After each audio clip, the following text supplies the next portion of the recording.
everyone, and welcome to today's video. Today's video is going to be about how to fix Samsung screen time not working. A Samsung screen time is controlled by the Digital Wellbeing app.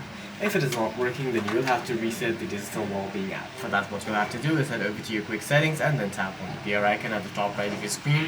Scroll all the way down to find apps, tap on apps, and then search for the Digital Wellbeing app in the search bar.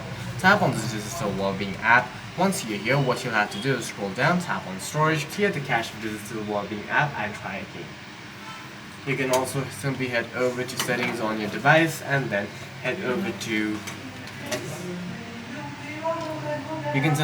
settings on your device, tap on Digital Wellbeing and parental control, and make sure that the app timers are not misbehaving.